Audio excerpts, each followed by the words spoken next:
Hi. I'm just gonna be honest.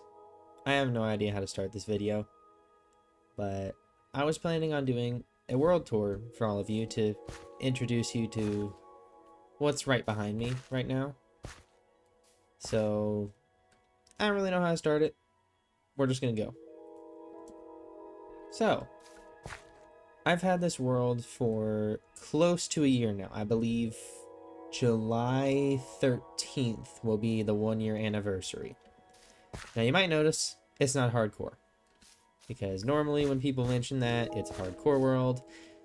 Hardcore's fun, but it's not my kind of playstyle.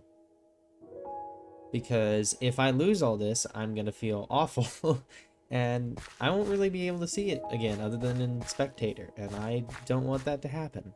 So, plus you can't utilize deaths. Like, you can make so many cool builds and attractions and games with the ability to die without losing everything. So this is a survival world. This is my not hardcore world. I've been building this town. Well, thank you, rain. Such wonderful time. Hold on. I can't even sleep through it. I'm gonna it's fine. It's fine. Ow, that's a lot of damage. So, nope, we can't see my mouth anymore. Oh well. Well, you're just gonna have two eyes looking at you. This is Rosebloom. The rain does not help this, but oh well. Hey, now I can sleep. Okay, now we can finally start. So, this is Rosebloom. I've been building this little Cherry Grove town for about 7 months now, I think. Yeah, about 7 months. And not really even close to being done with it. We're probably less than halfway, getting close to halfway done with what I want to be until I move on to the next project. But I started this back all the way at the start of the world and kind of took a break from it for multiple months. But I came back, and I've been expanding it ever since. So, I think it's only right that I start this tour off. Not looking at anything else, not showing anything else. It's only right that I start this world tour off with the very first build that I made. So, this is what I'm calling now the Farmhouse. This is the first building I built. This was my main location that I lived in. I had the little stairs coming up, crafting table, and the interior took, I think, a total of 2 days to actually get right. You might notice this off the bat. Yeah, I got a heavy core. I still haven't made a mace out of it, but this is really where I've lived this whole time. I haven't really lived anywhere else. This has been my main location for everything that I have. So we have my ender chest here with a bunch of stuff in it. I got a bit of netherite, a lot of diamonds, of course. I mean, I've been here for a year, so. But this is my house. We got the kitchen over here with all the appliances you could ever need. A sink that's surprisingly full for once. That's normally not full. We got a ton of food, a ton of steak, which I'm going to have to start restocking pretty soon. I'm restocking my steak now, thank you. And then we have this guy in here, which I'll show you the dogs in a second, but this guy kept running out of my house. Now, his name is Rupert. He is the only armadillo I could find. I went on an expedition for armadillos a while back. It was like 5 hours looking for any sign of armadillos. I found him, and he was the only one in like a 2,000 block range. So I brought him back here, and he would just keep walking out the door, and I would have to go looking for him and find him. So now he is trapped in this cage under the table. If I lift this up, it looks like a normal table, but he's gonna stay there until I have a good place for him. Now, as for the dogs, the first one we have is Bagel. She's kind of my baby, because she was the first dog I got. She's really cute. So I love you, Bagel, but I love everyone else equally. Up here we have Cookie. Hi, Cookie. And then down here we have Coco. And over here we have Barker.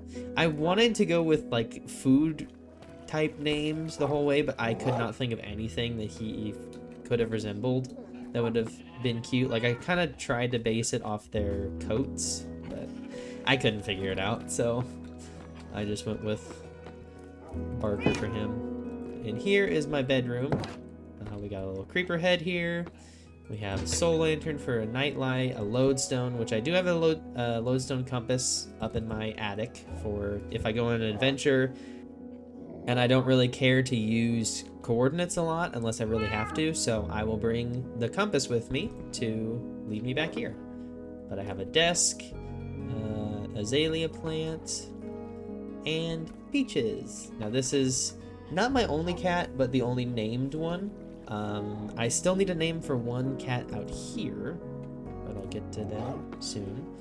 This is most of it. I will show you the attic because that's an important part. It's just a hoarder's attic. There's so many chests. Some are unlabeled now. I've given up on it. I need a new storage room, but I haven't had time to make one.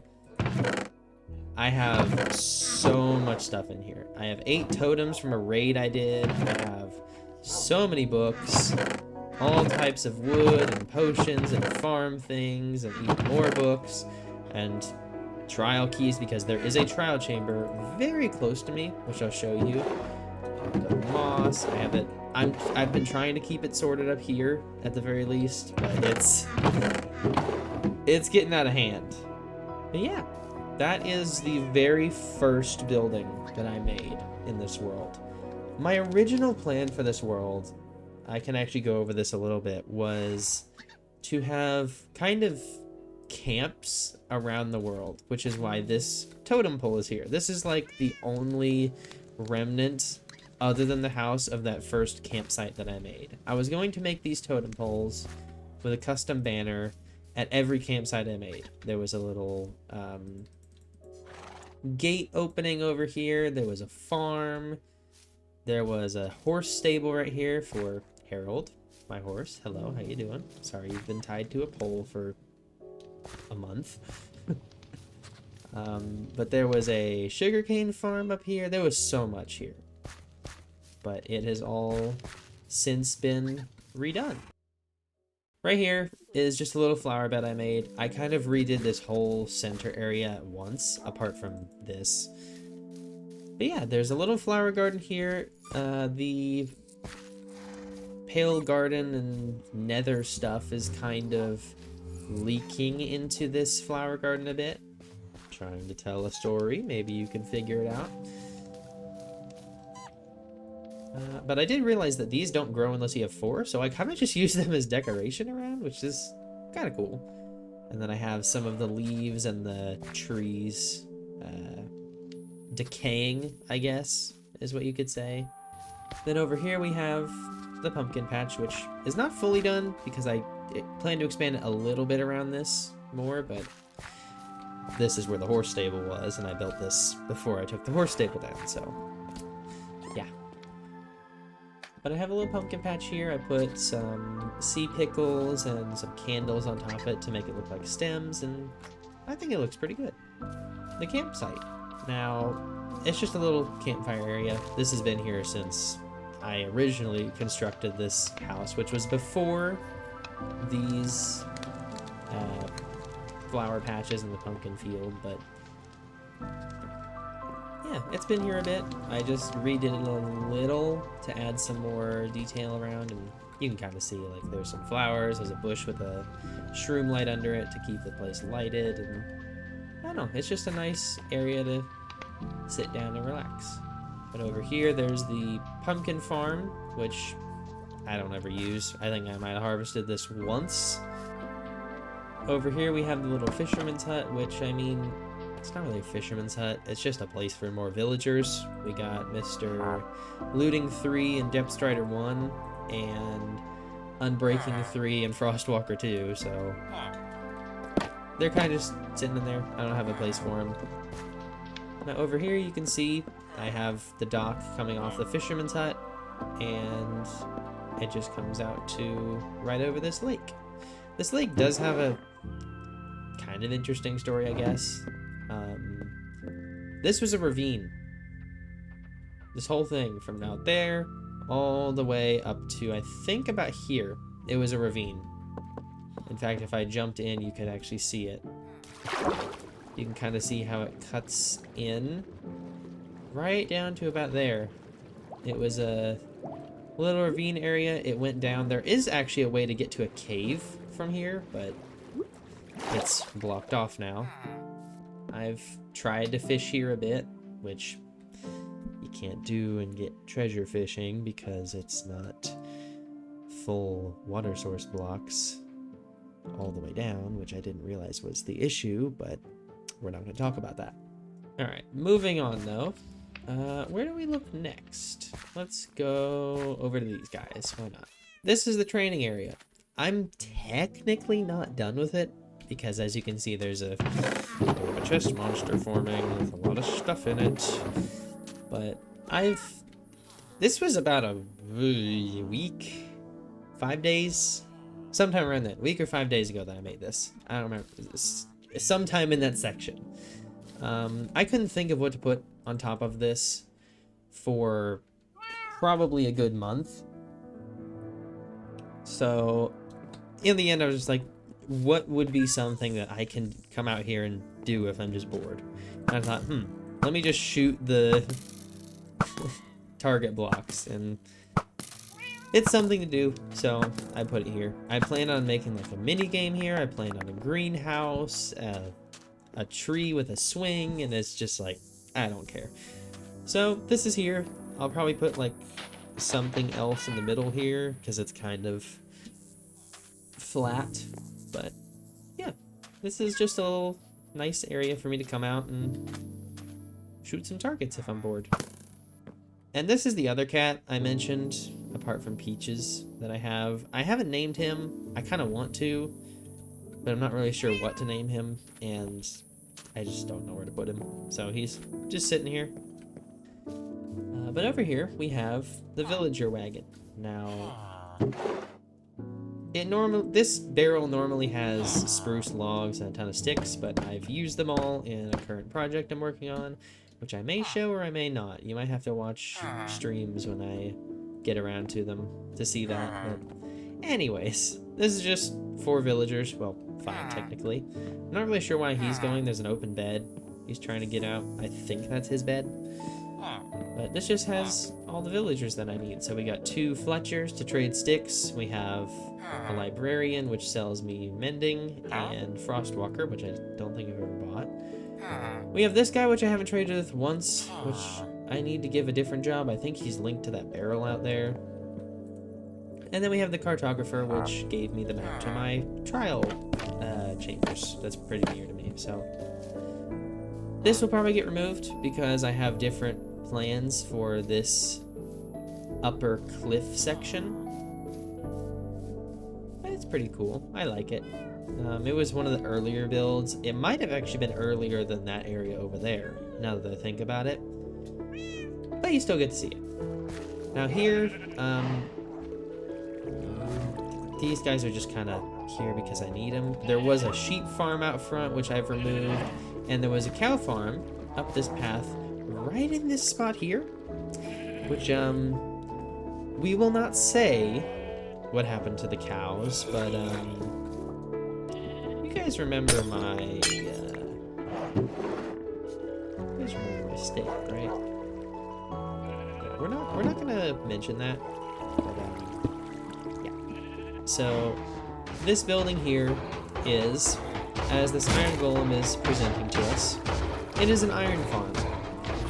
Now, I forget the person that made it. I'm sorry, I forget the name. It's been a long time since I looked at it. I'll put the video title card on the screen now to show who it was. You can go see it. It'll be in the description if you want to go see how to make this, or you want to see how it works and everything. But either way, I did put my own spin on it so it wouldn't just be copy-pasting. Now, for one, the whole color palette is different. His design, or their design was like oak and spruce, and moss blocked. Mine is, of course, crimson and cherry wood with deep slate, and it's just a different color palette, of course. Up here, we have 3 villagers trapped in here by this this slab line, we'll call it that. They can't get out, and when it's nighttime, they'll keep trying to get in bed, but they can't do anything about it. Now, they're constantly scared by this zombie. Hi, Keith. Because they're constantly scared by the zombie, iron golems are trying to spawn more frequently to protect them, because they're technically in danger.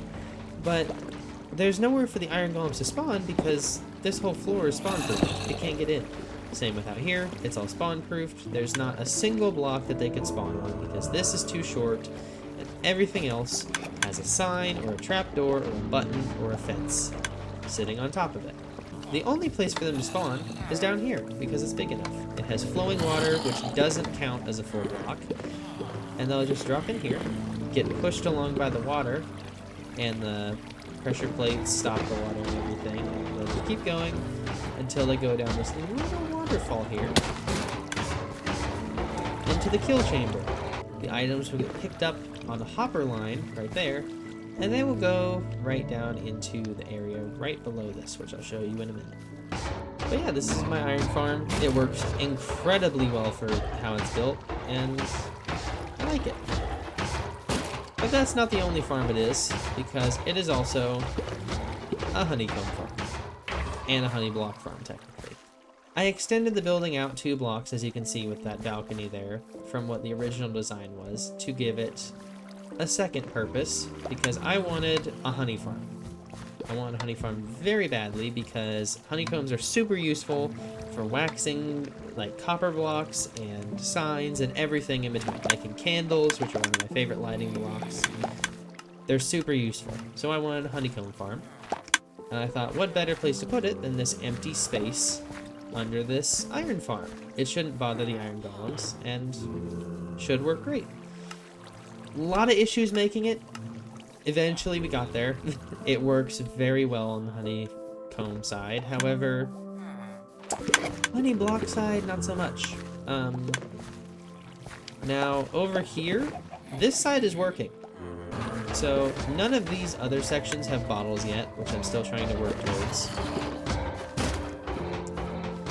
But where it is all going is right down here. Now, down here is my storage. This is the storage for the iron farm and the honey block farm. We have the roses from the iron golems. We have the iron. We have the iron getting crafted into blocks from a crafter.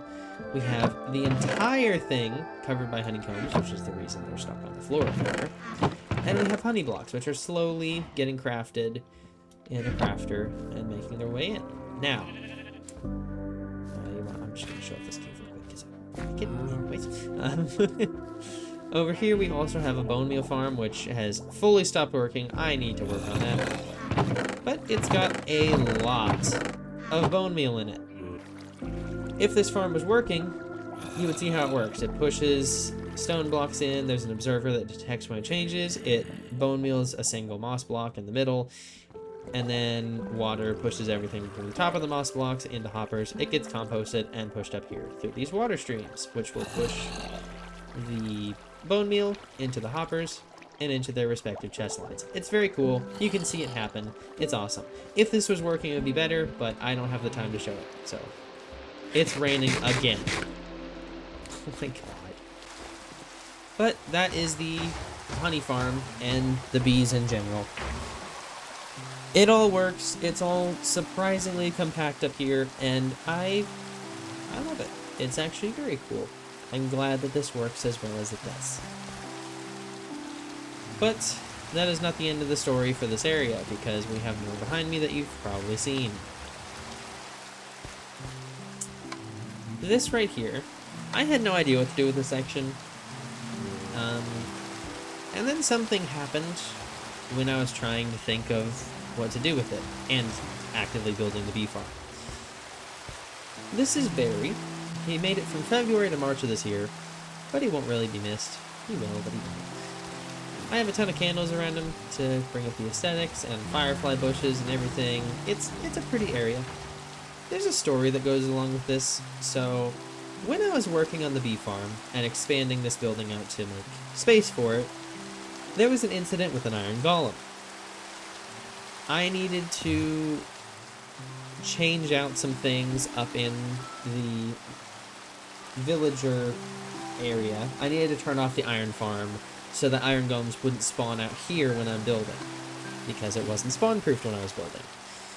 So I went up there to turn it off. Now, Keith is not the first zombie up there. Keith is the second. The first zombie up there was Barry. What happened when I was up there was that I had to place dirt and things around up there to stop the spawning and stop the villagers from being scared, right? Well, in a split-second moment where the villagers could see the zombie, an iron golem spawned on a singular block that was just big enough for him to spawn. And he one-tapped Barry, and Barry now lays in this very gravesite that you see. And up there's Keith in his new place, keeping the farm running. So there's that story. Barry's a hero that made this iron farm work. And now he is held by Keith. Moving on. Okay. Down the staircase here, we have a little path, which this area isn't done. I took a break from it, and we're still working on it. Out here is a bit of a lake area that I'm going to detail soon, eventually. We have a river here, which goes down into a little pond there, right below this potato farm. Now, this potato farm is just some aesthetic build. It's kind of here just to fill up the space, but it looks pretty, and I like it. And then down here, you have the lake with a ton of drip leaves, and it just looks cool. But finally, over here is... Oh, hello, hold on. Get away from my base. I don't want you here. It just looks so pretty here. It just looks so pretty. You can see the lake on the bottom side. You can see the potato farm in the middle. The iron farm at the top. It's just such a pretty view here. I love it. And then, of course, once I get this area done over here, which is planned to be a big town area, it's going to look so much better here. But that is not the end of this tour. There's still one more section to go to, which happens to be the most recent, actually. It's this place. Now, we walked through this at the start to get to the house. Well, technically flew over it. This is just an area. It has a little playground here, a shop, which I'll get to the story of him, and a lake here. This is probably one of the most lore-filled areas that I have, apart from the portal. The portal has some too, because of that corruption, or whatever you want to call that, coming out of it. It's got something to it with the portal, but this is definitely the most concrete, actually tells you what it is, lore in the town at the moment. This was just a sloping hill, so I built up a retaining wall. I didn't know what to put on it, so I put flower beds. It looks pretty, I like it, it's nice, especially when you're coming out, you can look at it. Over here, also sloped down. I built another retaining wall. It also looks pretty. Over here, it's sloping down. I got bored of retaining walls, I just put some flowers on it. It still looks pretty. Over here is the outer fence, which has some leaves and just, you know, it's a fence. It's got some candles on it. Give it some little spikes. It looks good. This is kind of the edge of, I guess, the town of Rosebloom. But this is one of my favorite areas. It's just so cozy.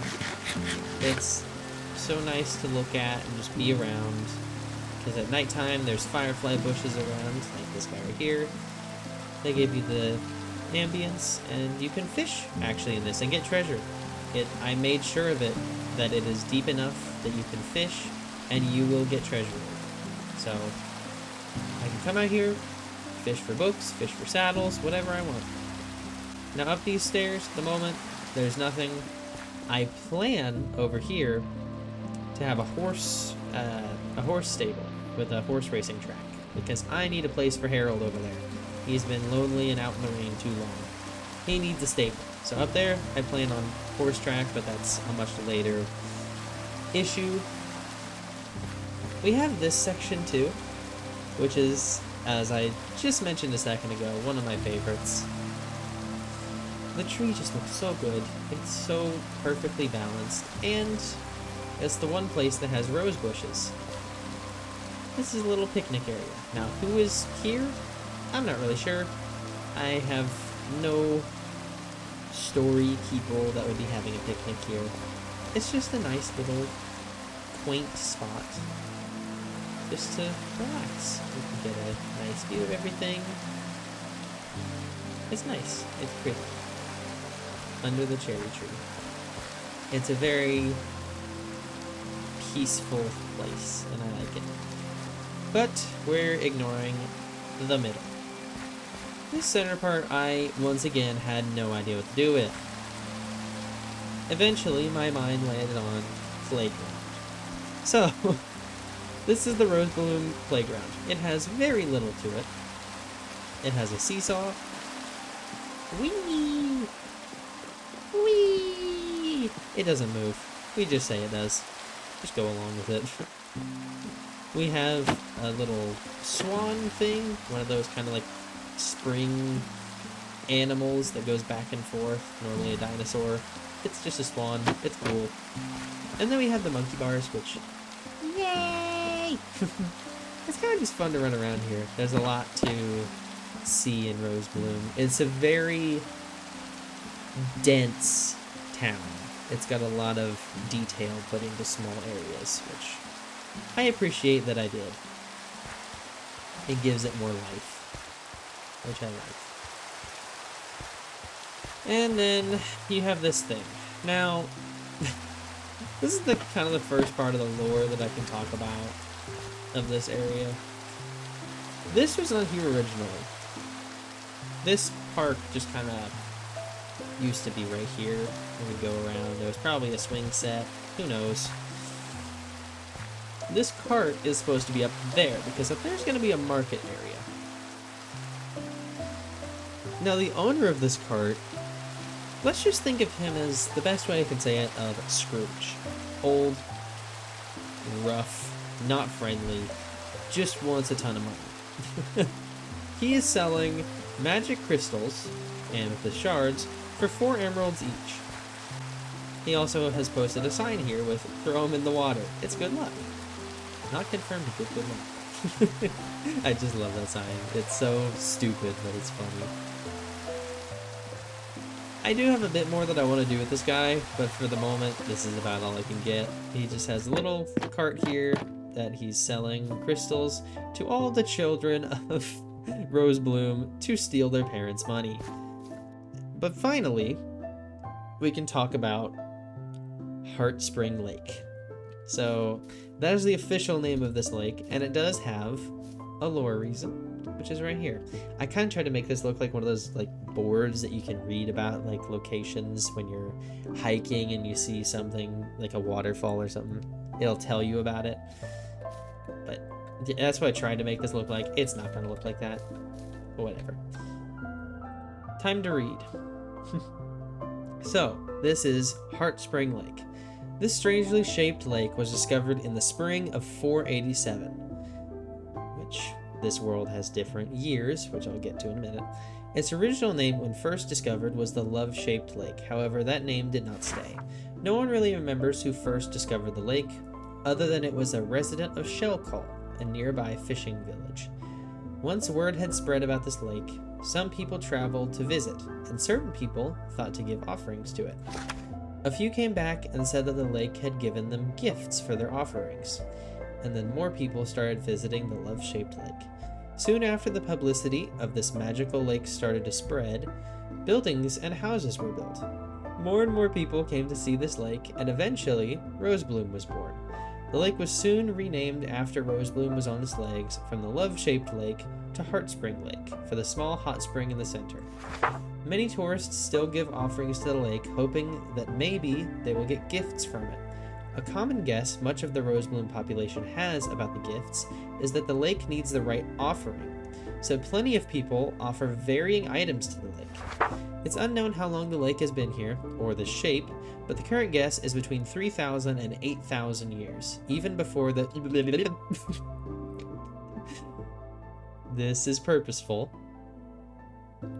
The vines around the inside of the lake are theorized to lead so far down only gods could reach the bottom. Multiple children's stories have even been told about throughout the town, and even written. Heartspring Lake has since remained a staple in Rosebloom's history and will remain for its future. And don't forget to buy a magic crystal to offer to the lake. Buy one right by the lake for only 4 emeralds. It's this guy. He wrote it in with his own pencil. It's just funny to me. I love this guy's little story that he has. It's so funny. But yeah, that's about Heartspring Lake. There is one other thing I can do at this lake if I get it just right. In fact, let me sleep first, because it's... Don't want the zombies to get in, because they still spawn outside. The zombies still spawn outside the village, and I need to freaking build a stupid farm out there to stop them. I'm very annoyed by that, but it's fine. So, out here, you can see the bubbles that drag down everything into this hot spring that I mentioned in the book. And if you look down here, there's some magma blocks down there. Now that would drag you and other things down. So let's just test it. Let's throw an item down. See what happens. So you can see it goes down, down, down. And now it should be picked up. And if we wait just long enough, right over this section... Ooh, what's that? You get a cobble deep slab. It's just a little system I have. Like, as I said, the right offerings, if you throw the right item into the lake, it will give you a reward back. Now, I don't have the correct rewards or like a diamond or a cool thing in here, but it just brings it to life more. Gives that story more worth. Like, if you throw a different item in, it won't give you that. Like, if you throw a stone block in, it's not going to give you anything back. It'll just stay down there. Nothing will come out of here. But if you give it the right items, it will give you a reward. Correction, it gave me something for that. Hold up. I can't even go down and test it. Never mind. Technical issue. But it does have different items. Like, I got kelp from that one that time. It's just cool. I like that I made it. It's a nice touch. It doesn't have any importance to the story or the lore or anything, but just... This was... Oh. Go away. This was a thing that I made for my mom on Mother's Day. I gave her a little book that told her where to go. I had to help her get here. She doesn't play very much, but I just made this room with a big heart in it, and it's pretty. That's what this area is, and I do have another one. This one was built just a couple days ago. And this is my dad's Father's Day gift. Now, this is much different than that one because this is a full-on game, which I'm actually going to convert into something for myself to do. You may actually see me work on it on the stream. But there's creakings in the place. His name is Hi. Your goal is to collect these, which will be changed once I'm done with it. But you can throw them in here. You get the book, which is the card, technically. You set your spawn, you run in, and then you explore the place. There's a couple different rooms. You pick up these as you go. Here's a creaking. You avoid him, pick up that. You keep running. But that's about it for that one. And that's also about it for this lake. Whee! Alright. Now, we're going to talk about the lore of this world a bit. I did discuss it reading that book, but there is a bit more that I can say and just summarize. Years in this world are different, as you saw from that book. The lake was discovered in 487, and it said the lake had been the same way it has been now for 3,000 to 8,000 years, even before the... Now there's a reason that's hidden, because I don't want to give away what that is yet. I will explain what that was eventually, but it will not be soon. It won't be in the next week or the month, maybe not even in a year. It will be a while before I explain what that truly is, because I do plan to build it, actually. I do plan to build more lore and explain what it was that caused it. This town that I'm standing in is called Rosebloom. It was founded in about 493 or so in this world's timeline. About 6 years or so after the lake behind me was discovered. Now, this lake, called Heartspring Lake now, previously called Lovespring Lake, was discovered by a resident of Shellcall, a neighboring fishing village pretty far directly behind me, which is much older than Rosebloom. However, this person sailed over here on an expedition to just explore the area around, and he stumbled upon this lake, told people about it, and more people continued to sail over and see what it was all about. Some people offered to it, said it was magical, that it would give them gifts and things when they offered it items, which caused more people to come over, and eventually buildings and houses and shops were becoming built, and Rosebloom was founded about 6 years later. This town continued to grow for multiple years. How many years? I'm not sure. Nobody's really sure. We don't even know what year we're in, so we're just gonna go with it.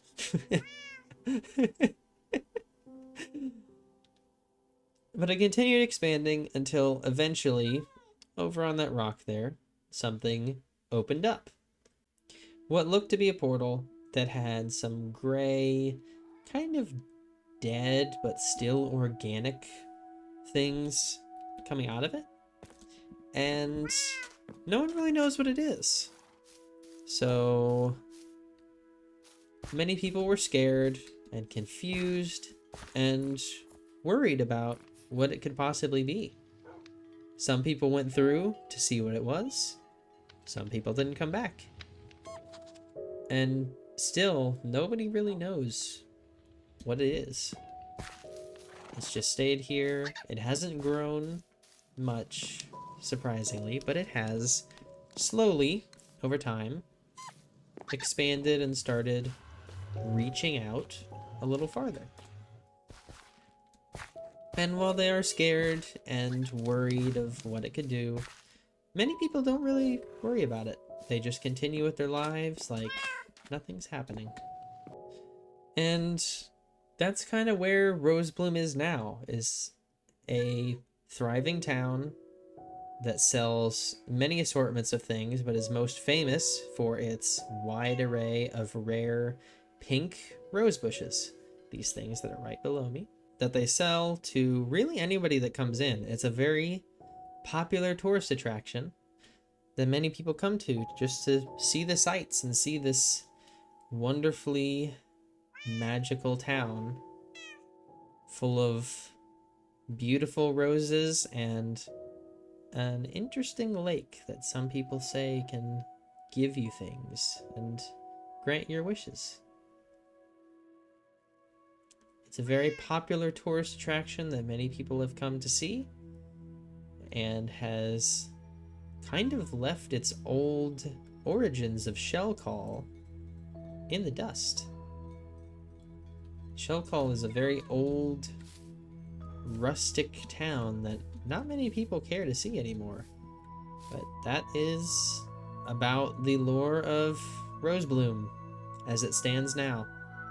With that, thank you everybody for tuning in and watching this video, sticking with me this whole time, and I'll see you hopefully soon. See you in the next one.